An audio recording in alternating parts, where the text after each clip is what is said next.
وہ کسی کو روک کے اس کا مذہب پوچھ کے اس کی پتلون اتروا کے اس کا مذہب چیک کرنے کے بعد گولی نہیں مار رہے. اسٹریٹ فائرنگ ہو رہی ہے آل اکراس. وہ ویڈیو آپ سوشل میڈیا پہ گردش کر رہے ہیں, آپ دیکھ سکتے ہیں, جو اس بات کا ثبوت ہے کہ جو بھارتی دانشوروں نے, تجزیہ نگاروں نے اور جرنیلوں نے یہ جو موقف بنایا تھا کہ مذہب پوچھ کے صرف ہندوؤں کو نشانہ بنایا گیا ہے, یہ ویڈیو اٹ سیلف اس کہانی کا, اس بیانیے کا پول کھولنے کے لیے کافی ہے. یہ کافی ہے یہ بتانے کے لیے کہ انہوں نے کسی کو روک کے پوچھ کے یہ نہیں کہا کہ تم مسلمان ہو, بلکہ اسٹریٹ فائرنگ ہے. تو اب آج جو D G I S P نے پریس کانفرنس کی وہ اس لیے اہم ہے کہ اس میں انہوں نے شواہد کے ساتھ ایک بات کی کہ کیسے بھارت پاکستان میں دہشت گردی میں ملوث ہے. بات وہ ہوتی ہے جو ثبوت کے ساتھ پیش کی جائے. آج کی پریس کانفرنس جو ون لائنر ہے نا, اصل میں آج D G I S P کی پریس کانفرنس نے بھارت کو میسج یہ دیا ہے کہ حضور یوں بات کی جاتی ہے, اگر آپ کے پاس کسی دہشت گردی کے حوالے سے ثبوت ہیں تو ثبوت یوں پیش کیے جاتے ہیں. یہ طریقہ ہوتا ہے. پہلگام واقعے کو 7 دن گزر گئے, کبھی آپ 3 خاکے بناتے ہیں, کبھی ارناب گوسوامی جعلی پاکستانی آئی ڈی ظہیر عباسی کا پیش کرتا ہے اور ساتھ عبدالصمد یعقوب جیسے لوگ بیٹھے ہوتے ہیں جو اس کو جواب دینے کی بجائے اپنی ہی بےعزتی کروا رہے ہوتے ہیں وہاں بیٹھ کے, اپنا تمسخر اڑوا رہے ہوتے ہیں. تو یہ آج کی پریس کانفرنس کا وائن لائنر یہ ہے کہ پاکستان نے پوری دنیا کو یہ بتانے کی کوشش کی ہے کہ ثبوت یوں دیا جاتا ہے. کیسے؟ یہ 25 اپریل کو بھارتی جو سینا ہے, بھارتی فوج ہے, اس کے حاضر سروس لوگ 3 سے 4, ان کے نام بھی بتائے گئے, میجر سندیپ ورما, صوبیدار سکھوندر جو کہ جے سی یو ہے, جونیئر کمیشنڈ آفیسر ہے, حوالدار امید جس کا نک نیم کوڈ نیم عادل امین ہے, اور جو سکھوندر صوبیدار ہے اس کا نک نیم جو ہے کوڈ نیم سکندر ہے. یہ رابطے میں تھے جہلم کے ایک شہری عبد المجید کے ساتھ, جس کو 25 اپریل کو پکڑا گیا ہے بس اسٹینڈ جہلم کے قریب سے. یہ کئی ایک آئی ڈیز ڈیوائسز کے ساتھ دہشت گردی میں ملوث رہا ہے. کئی بار اس نے 2 بار کم از کم پاک فوج کے قافلوں کو یا ان کی گاڑیوں کو نقصان پہنچایا, کئی جوان اس میں شہید بھی ہوئے, زخمی بھی ہوئے. اب اس کا پلان تھا بس اڈے پر عوام الناس کو نقصان پہنچانا, اور اس کی جو کمیونیکیشن تھی واٹس ایپ, وہاں پہ جیسے لوکیشن شیئر کی گئی ہیں, وہ ساری ڈیٹیل انہوں نے آج پریس کانفرنس میں دنیا کے سامنے رکھی ہیں. یہ ہے وہ کام جو کرنے والا ہے, یہ ہے وہ کام جس کے ذریعے ہم بتا سکتے ہیں کہ کیسے لاہور سے لے کے بلوچستان تک بھارت کے گٹھ جوڑ سے یہاں پہ دہشت گردی ہو رہی ہے. اور وہ لوگ جو بھارتی رقم اور بھارتی دہشت گردی کے ہتھے چڑھے ہوئے ہیں اور اپنے ہی وطن کے خلاف دہشت گردی کر رہے ہیں, ان پہ لعنت ہے. لعنت ایسے لوگوں کے اوپر جو اپنے ملک میں دہشت گردی کرتے ہیں چند پیسوں کے عوض. 1,80,000 کی پیمنٹ اسے ایک کی گئی, چھوٹی چھوٹی اماؤنٹ میں 50,000, 15,000, 2 لاکھ کی اسے پیمنٹس کی گئیں, جس کے ثبوت آج شواہد کے ساتھ سامنے رکھے گئے ہیں. یہ جو شخص ہے, اس کے موبائل فون میں نہ صرف یہ ڈیٹیلز تھیں, بلکہ بعد میں جب اس کا فرینزک کروایا گیا تو اس کی صوبیدار سکھوندر کے ساتھ اور میجر سندیپ ورما کے ساتھ جو گفتگو ہے, آڈیو ہے, جس میں وہ گائیڈ کر رہا ہے کہ کہاں آئی ڈی لگانی ہے. باغ کا ایک علاقہ ہے, وہاں پہ ایک فوجی قافلے میں ایک فوجی گاڑی کے ساتھ اس نے آئی ڈی لگائی, جہاں پہ 3 فوجی جوان جو ہیں وہ زخمی ہوئے, اور وہ خبر تب چینلز پہ چلی بھی. اس کے بعد ایک اور واقعے میں اسی شخص نے ایک ایسی کارروائی کی جس میں کچھ فوجی شہید ہوئے, کچھ زخمی ہوئے, اس کی ڈیٹیلز بھی سامنے آئیں.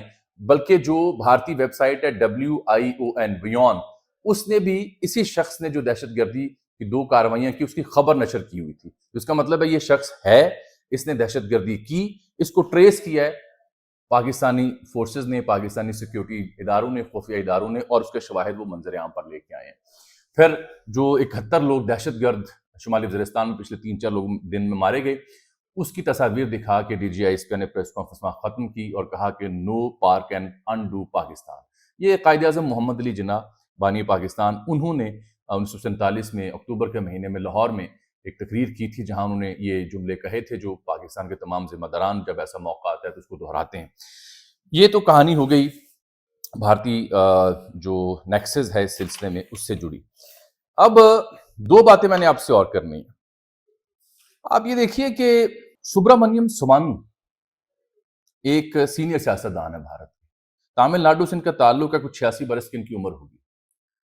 انہوں نے نہ صرف نریندر مودی سے استعفیٰ مانگ لیا ہے, بلکہ جو ان کے وزیر داخلہ ہیں اور وزیر خارجہ ہیں اور وزیر دفاع ہیں, ان سے بھی مستعفی ہونے کا مطالبہ کیا ہے.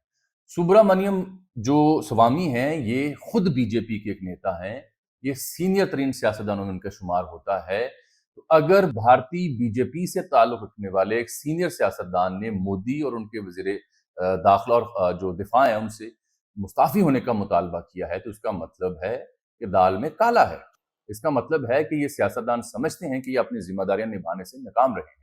سبرامنیم سوامی نے تو یہ تک کہا ہے کہ ہمیں اب نئی قیادت چاہیے، مودی ناکام ہوئے ہیں، مودی استعفیٰ دیں، نئی قیادت چاہیے ہمیں، اور کسی اور پہ الزام لگانے کی بجائے اپنا گھر ہمیں پہلے ٹھیک کرنا ہوگا۔ اور میں دوپہر میں آپ کو خبر دے چکا ہوں ویلاگ میں کہ کیسے جو ناردرن کمانڈ کے جو سربراہ تھے ان کو تبدیل کر کے ایک نیا افسر وہاں لگایا انہوں نے، اور اس شخص کو دہلی لے جایا گیا ڈی بریفنگ کے لیے۔ جانے سے پہلے جو آج کا سیاسی پہلو تھا اس پہ میں بات کر لوں۔ آج منگل کا دن تھا، عمران خان صاحب سے ملاقات نہیں ہو پائی۔ فیصل چودھری ملا کون عمران خان سے؟ فیصل چودھری، ظہیر عباس، عثمان گل، محمد اشرف جوئیہ، نیا نام آپ سن رہے ہیں، ہارون پنجوتھا منڈی بہاؤالدین کے ایک وکیل ہیں، یہ 5 لوگ ملنے میں کامیاب ہوئے۔ جو لوگوں کی فہرست تھی اصل میں اس میں سلمان صفدر تھے، گوہر خان تھے، نعیم حیدر پنجوتھا، ابو ذر سلمان نیازی، نیاز اللہ نیازی اور ظہیر عباس۔ ان لوگوں میں جو سب سے آج کی امپورٹنٹ موسٹ بات ہے نا کہ علیمہ بی بی اور ان کی بہنوں کو تو روک لیا گیا، ملنے نہیں دیا گیا ہمیشہ کی طرح۔ اہم بات یہ ہے کہ بیرسٹر گوہر خان اکثر مل لیا کرتے تھے، بیرسٹر گوہر کی بھی آج ملاقات نہیں ہو پائی۔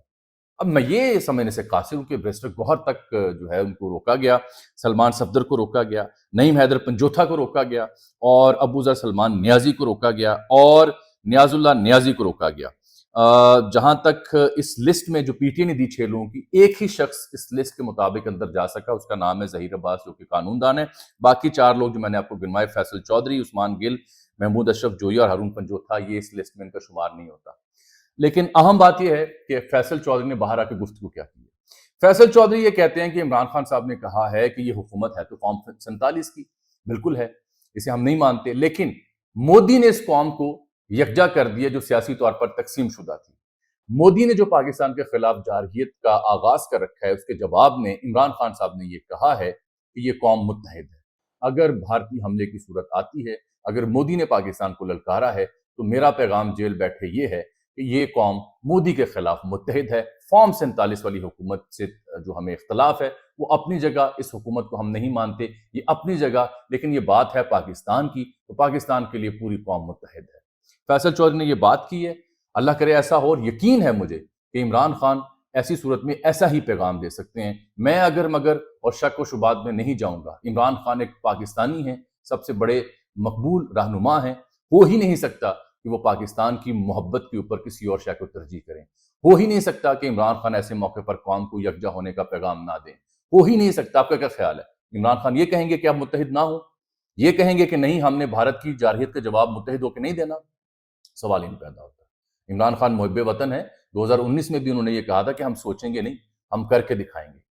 تو یہ پیغام جو فیصل چودھری نے دیا وہ آپ تک میں نے پہنچا دیا۔ مجھے آج کے لیے اجازت دیں، اور جانے سے پہلے میں آپ کو یہ بھی بتا دوں کہ اسحاق ڈار نے بھی سینٹ میں تقریر کی ہے۔ میرا خلاصہ اس ساری جارحیت میں یہ ہے کہ ریاست پاکستان نے پچھلے 2 سے 3 دنوں کے اندر اپنا کیا ہے ہوم ورک مکمل۔ ہوم ورک مکمل کرنے کے بعد اس بات کی تسلی کی گئی ہے کہ کیا کوئی ایسے عناصر تو نہیں ہیں جن کا تعلق ہو پاکستان سے، جنہوں نے ایسی وہ کارروائی کی ہو؟ تو جواب ملا اور ثبوت ملے نشتہ۔ تسلی اور تشفی کرنے کے بعد اب ریاستی سطح پر بھی اور فوجی ترجمان کے ذریعے بھی جو پریس کانفرنس کی گئی، اس کا مقصد یہ تھا کہ پاکستان پہلگام واقعے میں ملوث نہیں ہے۔ جو ملوث ہیں وہ بھارت کی فوج ہے، اور وہ پاکستان میں دہشت گردی کر رہی ہے، اور اس کے ثبوت دیے گئے ہیں۔ مجھے اجازت دیجیے، اللہ حافظ۔